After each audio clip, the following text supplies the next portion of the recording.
Audio one Gayatri के 14 रत्न। लेखक परम पूज्य गुरुदेव पंडित श्री राम शर्मा आचार्य। भूमिका। वेद माता गायत्री का अर्थ सीधा सा है। ओम ब्रह्मा भू प्राण भुवः दुःखनाशक स्वः सुख स्वरूप तत् उस सवितु तेजस्वी वरेण्यम श्रेष्ठ भर्ग पापनाशक देवस्य दिव्य को धीमहि धारण करें। धियो बुद्धि यह जो नह हमारी प्रचोदयात प्रेरित करे। अर्थ उस सुख स्वरूप दुखनाशक श्रेष्ठ तेजस्वी पापनाशक प्राण स्वरूप ब्रह्मा को हम धारण करते हैं, जो हमारी बुद्धि को सन्मार्ग की ओर प्रेरणा देता है।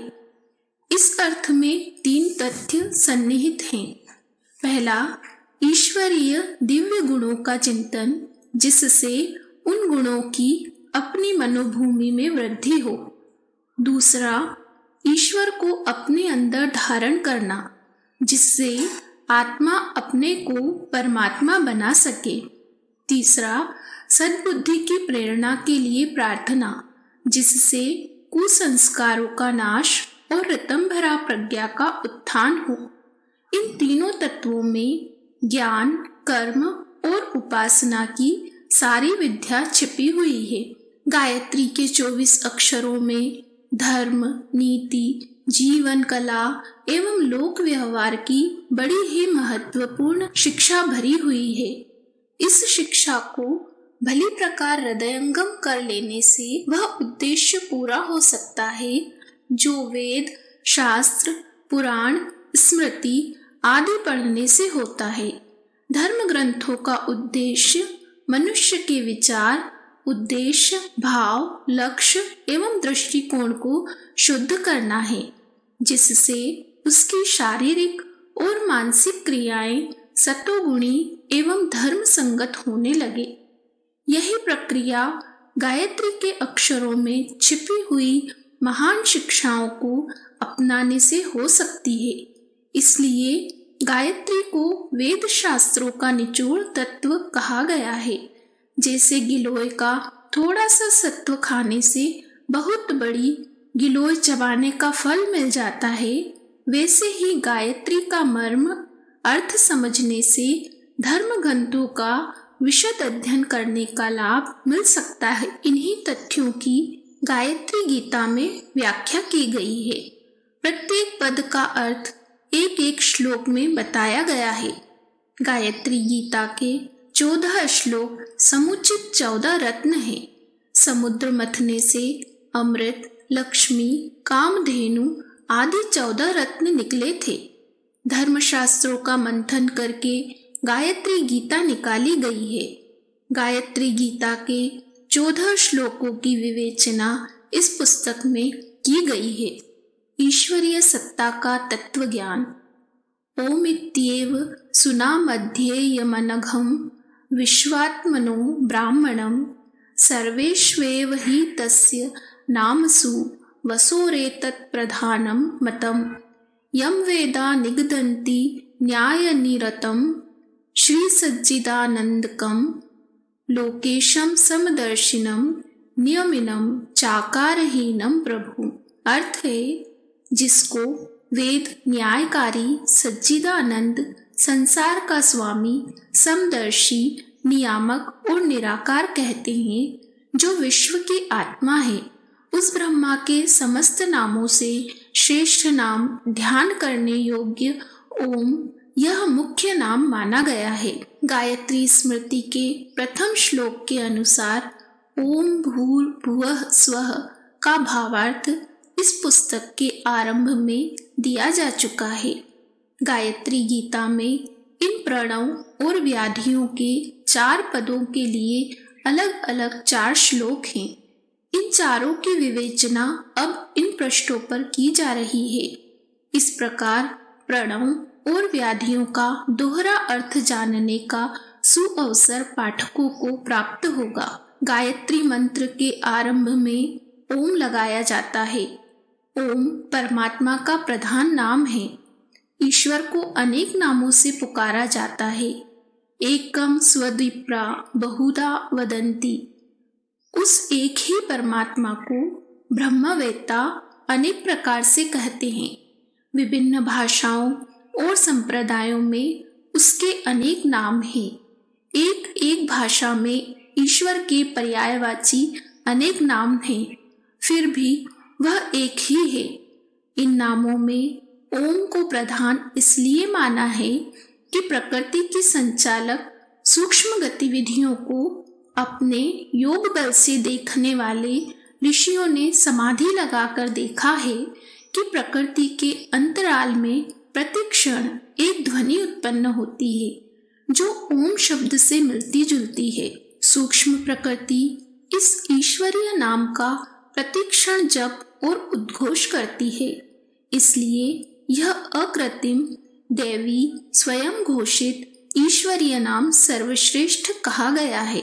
आस्तिकता का अर्थ है सतोगुणी देवी ईश्वरीय पारमार्थिक भावनाओं को हृदयंगम करना। नास्तिकता का अर्थ है तामसी आसुरी शैतानी भोगवादी स्वार्थपूर्ण वासनाओं में लिप्त रहना। यूं तो ईश्वर भले बुरे दोनों तत्वों में है, पर जिस ईश्वर की हम पूजा करते हैं, भजते हैं, ध्यान करते हैं, वह ईश्वर सतोगुणी का प्रतीक है। जैसे किसी सुविस्तृत राष्ट्र का प्रतीक एक राष्ट्र का ध्वज झंडा होता है, कोई विदेशी किसी देश के झंडे का मान या अपमान करे तो उस राष्ट्र का मान व अपमान समझा जाएगा जिसका कि वह झंडा है। इसी प्रकार मानव प्राणियों के अंतःकरण में निवास करने वाली व्यापक सात्विकता का प्रतीक वह ईश्वर है जिसकी हम पूजा करते हैं।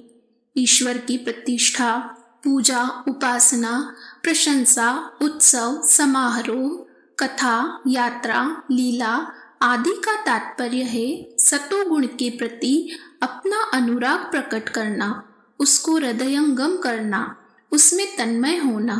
इस प्रक्रिया से हमारी मनोभूमि पवित्र होती है और हमारे विचार तथा कार्य ऐसे हो जाते हैं जो हमारे व्यक्तिगत तथा सामूहिक जीवन में स्थायी सुख शांति की सृष्टि करते हैं। ईश्वर उपासना का महाप्रसाद साधक की अंतरात्मा में सतोगुण की वृद्धि के रूप में तत्क्षण मिलना आरंभ हो जाता है। गायत्री गीता के उपरोक्त प्रथम श्लोक में ईश्वर की अन्य अनेक विशेषताएं बताई गई हैं। वह न्यायकारी, समदर्शी, नियामक तथा निराकार है। विश्व की आत्मा है।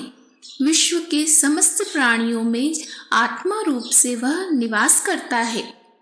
मन, बुद्धि, चित्त, अहंकार का अंतःकरण चतुष्टय विकृत हो जाने से अज्ञान और माया का, स्वार्थ और भोग का मेल बढ़ जाने से अनेकों मनुष्य कुविचारों और कुकर्मों में ग्रस्त देखे जाते हैं।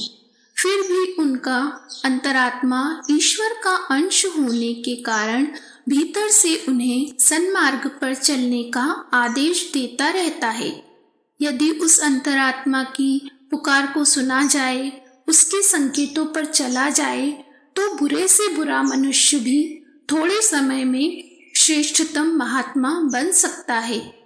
गीता में भगवान ने कहा है, सब छोड़कर मेरी शरण में आ, मैं तुझे सब पापों से मुक्त कर दूंगा।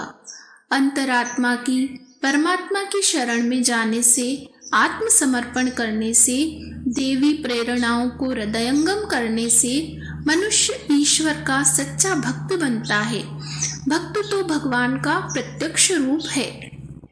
चूंकि भगवान हर एक की आत्मा में निवास करता है, इसलिए किसी भी व्यक्ति को मूलतः दुष्ट नहीं मानना चाहिए, न उससे द्वेष ही करना चाहिए। दुष्ट विचारों और कार्यों से ही हमारा द्वेष होना चाहिए। दुष्टता एक रोग है। रोग को मार भगाने और रोगी को जीवित रखने के लिए काफी प्रयत्न किया जाता है, ऐसा ही प्रयत्न दुष्टता को मिटाकर दुष्ट मनुष्य को सज्जन बनाने के लिए होना चाहिए। प्रयत्न करने पर बुराइयां दूर हो सकती हैं, क्योंकि आत्मा का मूल स्वरूप दैवी है, उसमें ईश्वर का निवास है। फोड़ा चिरवाने की तरह दंड द्वारा भी सुधार किया जा सकता है, पर घृणा एवं द्वेष को किसी के लिए भी मन में स्थान नहीं देना चाहिए। ईश्वर सर्वव्यापी है, इसलिए वह एक देशीय नहीं हो सकता। वह परमात्मा अरूप है, इसलिए निराकार है। फिर भी यह सब पसारा उसी का होने से, उसमें समाया होने से साकार है। किन्हीं महापुरुषों में उसकी विशेष शक्तियाँ, विशेष कलाएं होती हैं, तो उन्हें उतनी कलाओं का अवतार कहते हैं। परशुराम जी में 3 कलाएं, राम में 12 कलाएं, कृष्ण में 16 कलाएं बताई गई हैं। एक ही समय में कई अवतार, कई महापुरुष हो सकते हैं। रामचंद्र जी और परशुराम जी एक ही समय में 2 अवतार थे। गीता के अनुसार जब अधर्म की वृद्धि होती है, तब धर्म की स्थापना के लिए अवतार होते हैं। वे अवतारी महापुरुष अकेले ही सब कुछ नहीं कर लेते, वरन जनता को नवीन विचार एवं उत्साह देकर जागृत करते हैं और अनेक सहयोगियों की सहायता से उस ईश्वरीय उद्देश्य की पूर्ति करते हैं। कृष्ण द्वारा कौरवों का नाश, राम द्वारा राक्षसों का नाश अकेले ही नहीं किया गया था, वरन उनके विरुद्ध अपार जनसमूह लड़ा करके ही सफलता प्राप्त की गई थी। बुराइयों का निवारण एवं अच्छाइयों की स्थापना के लिए जहाँ भी कार्य होता है, ईश्वरीय प्रेरणा से ही होता है। अवतारी सत्पुरुष उसे पूरा करने में जुट जाते हैं और अंत में जन सहयोग से वह उद्देश्य पूरा होता है। ऐसी अवतारी प्रक्रिया छोटे मोटे रूप में सदा होती रहती है और बड़े रूप में कभी कभी विशेष आवश्यकता के समय होती है। अवतारी कार्यों में सहायता करना हनुमान अर्जुन की तरह अपने को यश तथा प्रतिष्ठा का भागी बना लेना है। परमात्मा खुशामद पसंद नहीं, किसी की निंदा स्तुति की उसे आवश्यकता नहीं। वह किसी पर प्रसन्न अप्रसन्न नहीं होता। पूजा उपासना एक प्रकार का आध्यात्मिक व्यायाम है, जिसके करने से हमारा आत्मबल बढ़ता है, सत्वगुण की मात्रा में वृद्धि होती है। ईश्वर को सर्वव्यापक समझने वाला पापों से डरेगा। कोतवाल सामने खड़ा हो तो चोर प्रकृति का मनुष्य भी उस समय साधु सा आचरण करता है। सबसे बड़े कोतवाल ईश्वर को, जो अपने अंदर बाहर चारों ओर व्यापक देखता है, वह दंड से डरेगा और पाप न कर सकेगा। प्राणी मात्र में ईश्वर को व्यापक देखने वाला व्यक्ति सबके साथ सद्व्यवहार ही कर सकता है। यह ईश्वरीय दृष्टि प्राप्त करना ईश्वर आराधना का प्रधान उद्देश्य है। ध्यान, प्रार्थना, पूजा, कीर्तन, जप आदि ऐसी मनोवैज्ञानिक क्रियाएं हैं, जिसके द्वारा मनोभूमि में चिपके हुए अनेकों कुसंस्कार छूटते और उनके स्थान पर सुसंस्कारों की स्थापना होती है। ईश्वर के नाम पर लोक हितकारी कर्मों के लिए दान देना अपनी ही व्यक्तिगत और सामूहिक सतोगुणी उन्नति करना है।